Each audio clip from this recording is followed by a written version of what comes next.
De la matinale sur la première. Bonjour Dr Juan. On a appris donc la confirmation des 2 cas de coronavirus sur le territoire. Ce sont les 2 premiers à ce stade. Qu'est-ce que vous pouvez dire aux Calédoniens qui puissent les rassurer? Bonjour. Je pense que la Nouvelle-Calédonie fait face, comme d'autres territoires dans le monde et d'autres pays, à cette crise sanitaire. Et je dirais que pour la première fois, la Nouvelle-Calédonie a réussi à retarder cette échéance. Je pense que c'est un point très important qui traduit l'excellente préparation réalisée par le gouvernement, les autorités sanitaires, qui a pris très au sérieux cette crise internationale et qui a mis en place, dès le début du mois de janvier, les premières mesures pour contrer l'introduction de ce virus. Dans une situation de pandémie internationale et mondiale, il est rare de pouvoir échapper à ce type de crise sanitaire. Aujourd'hui, nous sommes face aux premiers cas, aux 2 premiers cas confirmés par l'hôpital. C'est le début de cette histoire. Il appartient à chacun, chacune, de comprendre cette situation, de la gérer à son propre niveau, au niveau individuel, mais bien sûr aussi au niveau institutionnel. C'est ce que le gouvernement va annoncer tout à l'heure. Je crois qu'il est important que chacun se sensibilise, comprenne et réagisse de façon extrêmement calme, sereine, face à une situation qui est une situation dont on sait aujourd'hui l'ampleur au niveau international.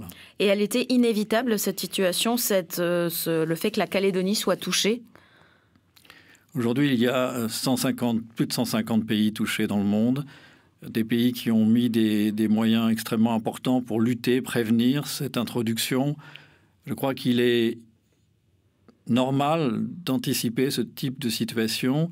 Nous allons y faire face. Je crois que c'est aujourd'hui plus ce que nous avons à faire demain qui compte plutôt que ce qui a pu être fait jusqu'à présent et qui a été très bien fait par le gouvernement jusqu'à ce qu'aujourd'hui nous ayons à faire face à cette nouvelle situation pour la Calédonie. Vous évoquiez le fait que les gens doivent prendre conscience individuellement de cette pandémie. Ça veut dire qu'il y a une responsabilité de chacun? Nous sommes tous, en tant que citoyens, en tant qu'êtres humains, responsables aujourd'hui de ce que va être la réponse à cette situation internationale. Et bien sûr, au niveau de la Nouvelle-Calédonie, il importe que chacun d'entre nous joue sa partition. Et comment il peut le faire? La première des règles, elle est connue et on l'a déjà édictée, publiée à maintes reprises, c'est de commencer par appliquer les règles d'hygiène qui ont été recommandées par le gouvernement, les autorités sanitaires, bien se laver les mains très régulièrement, éviter de mettre ses mains sur le visage, ne pas tousser dans ses mains mais dans son coude, ne plus s'embrasser, ne plus serrer la main et respecter une distance entre les personnes d'1 mètre, 1,50 m. Ce sont des règles individuelles. Ce que l'on appelle la distanciation, la mise en distance par rapport à une autre personne vient du fait que ce virus est à transmission interhumaine entre les personnes. Et par conséquent, on comprend très bien que si on respecte déjà ces premières règles au niveau individuel, on réduit le risque de transmettre ou d'être soi-même infesté. Et c'est une étape nécessaire et obligatoire, et il ne faut pas l'oublier. Même dans une situation de crise sanitaire, ce sont des règles extrêmement simples, mais qui sont des règles fondamentales à respecter. Ensuite viendront les recommandations du gouvernement, de la direction des affaires sanitaires, du président du gouvernement de la Nouvelle-Calédonie, qui permettront d'accentuer probablement ces mesures à l'échelle collective. Nous avons l'expérience de pays européens. Nous savons aujourd'hui comment cette crise a été traitée et considérée en Chine ou en Corée ou à Singapour, avec des résultats qui ont permis de casser la courbe épidémique dans les derniers mois. Ces modalités d'intervention collective sont des modalités qui permettent de rompre le cycle au niveau de la population. Et au niveau de la Corée, au niveau de Singapour, quelles étaient ces mesures qui ont permis de casser le cycle? Les mesures ont été variables selon les pays.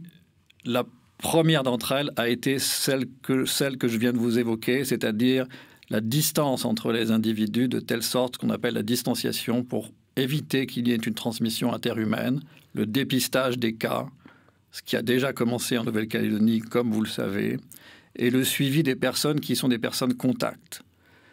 Ces personnes contacts sont potentiellement ou non porteurs de ce virus et doivent être suivis pendant un certain nombre de jours. Ensuite, il y a eu des mesures de confinement qui ont été mises en place. Nous le savons aujourd'hui avec l'expérience en particulier de la Chine et ce que la France met en place depuis quelques jours maintenant. Ces mesures de confinement visent à éviter tout rassemblement de personnes au niveau de lieux publics ou privés et de permettre aux uns et aux autres de rester dans leur domicile pour éviter de se contaminer à l'extérieur. Alors, le confinement, notamment l'autoconfinement qui a été demandé en début de semaine aux passagers qui débarquent désormais en Nouvelle-Calédonie, il peut être compliqué à mettre en place, notamment quand on a une famille, quand on n'habite pas tout seul. Dans ce cas-là, quels sont vos conseils à vous en tant que médecin pour pouvoir limiter la propagation du virus ? Je reviens toujours aux fondamentaux, c'est-à-dire à la question première. Bien sûr, tout le monde ne vit pas dans les mêmes conditions et parfois l'espace est exigu et difficile.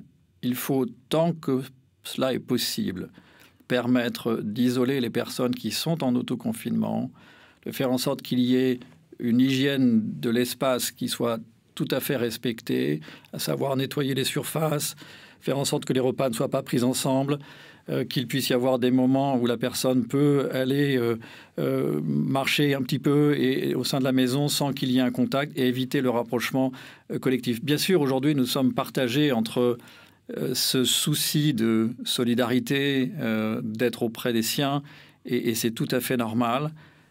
En même temps, il faut comprendre que prendre soin de ses proches, prendre soin des gens qui sont les plus fragiles, nécessite malheureusement d'avoir une certaine distance, au moins pendant quelques semaines, pour permettre de casser cette montée en puissance de l'épidémie. Vous parliez de la transmission du virus. Est-ce qu'on sait comment il se transmet d'homme à homme et d'être humain à être humain, d'accord? Mais par exemple, par les objets. Si jamais je prête mon stylo à quelqu'un, est-ce que je risque d'attraper le coronavirus si lui est positif?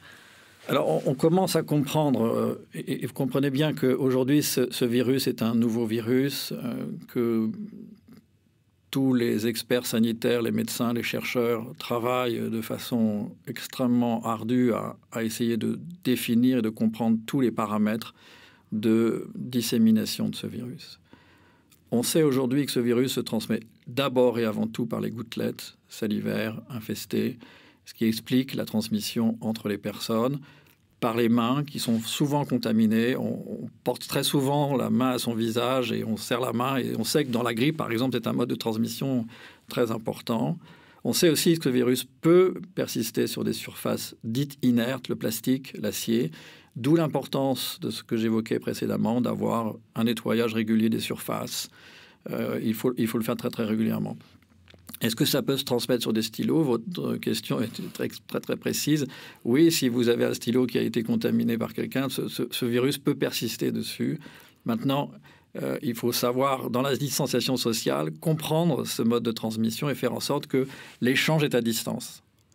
On peut se voir, on peut se parler. Regardez, aujourd'hui, nous parlons et nous respectons une certaine distance. Il faut rentrer dans ce mode. C'est très difficile de passer brutalement d'une situation où on se dit bonjour de façon extrêmement rapprochée, on échange les poignées de main, etc., à une situation où tout d'un coup, il va falloir changer son habitude, mais il faut le faire. Quel est le rôle de l'Institut Pasteur que vous dirigez au sein pour cette crise? Alors, il y a...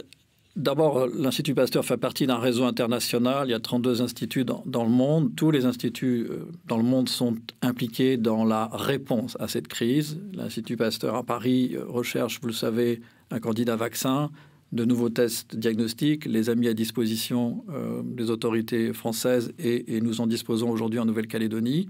Ça, c'est à l'échelle internationale.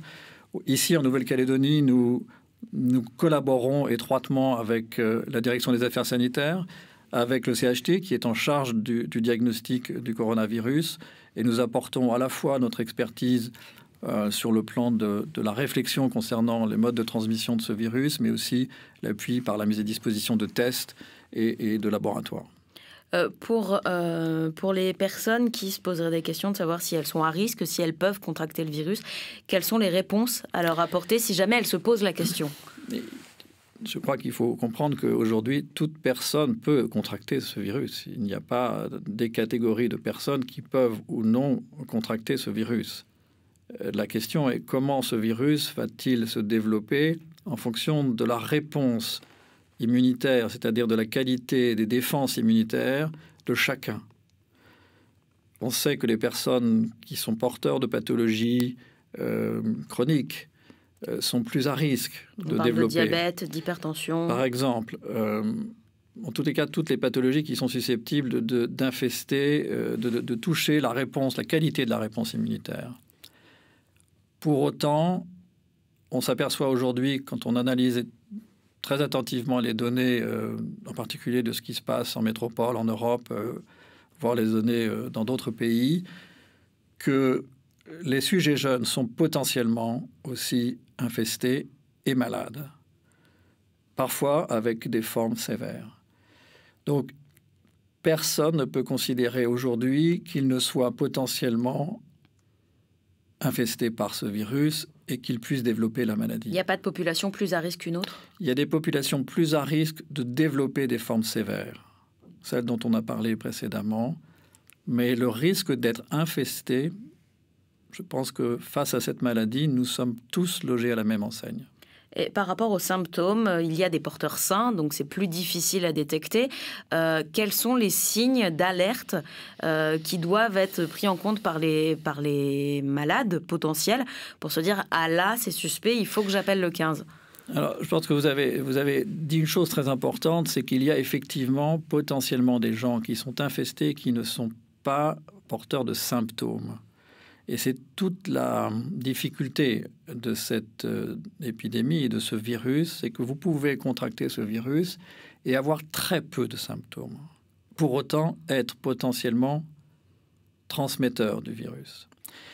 C'est pour ça qu'il est difficile de comprendre pourquoi en Europe on confine et quand on se sent très bien, on se dit mais pourquoi je ne peux pas aller dans la rue, me promener et voir mes amis? Mais parce qu'on ne sait pas si vous êtes ou non porteur. Il est important de considérer que nous sommes tous potentiellement, encore une fois, logés à la même enseigne. Et je crois que c'est important de prendre cette notion très au sérieux. C'est une question de, quelque part, nous n'avons pas de facteurs protecteurs en tant qu'individus qui nous permettent de dire « moi, ça ne m'arrivera pas et ça arrivera aux autres ».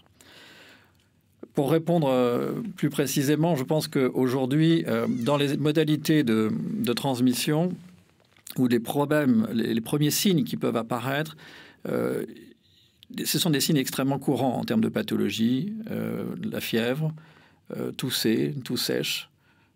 Bon, maintenant, est-ce que toute personne qui tousse ou qui a de la fièvre doit appeler le 15 et aller à l'hôpital? Non, certainement pas. Je pense que si on présente des symptômes, on reste chez soi, première des mesures, et on attend de voir comment les choses se passent. Vous pouvez, en ce moment, il y a des rhumes, il y a des petits épisodes grippaux qui n'ont rien à voir avec le coronavirus et qui sont même certainement la première des causes aujourd'hui d'un rhume ou d'une toux en Nouvelle-Calédonie. Pour autant, si les choses ne se passent pas, à ce moment-là, il faut considérer d'appeler le 15. Il ne faut pas non plus surcharger les numéros de téléphone qui ont été mis à disposition par le gouvernement sous peine de ne pas pouvoir traiter les véritables situations et d'emboliser finalement le système qui est mis en place et qui répond aujourd'hui au téléphone de façon très régulière au travers des autorités sanitaires. Ces numéros, est-ce que vous les avez là? Est-ce que vous pouvez Ils sont les disponibles donner sur le site de la Direction des Affaires sanitaires et sur le mis à disposition par le gouvernement. Vous pouvez les trouver en ligne. Ils sont diffusés très très largement. Je pense qu'ils seront communiqués à nouveau par M. Santard lors de son communiqué. Ce sont des numéros que vous connaissez. Numéro vert pour les informations et le 15 pour les situations médicales en cas de symptômes, mais vraiment dans des situations qui prêtent à interrogation. Docteur Marc Juan, directeur de l'Institut Pasteur, merci d'avoir été notre invité ce matin pour faire le point sur cette épidémie et sur ce qu'on peut faire pour éviter de céder à la panique. Merci beaucoup. Merci, madame.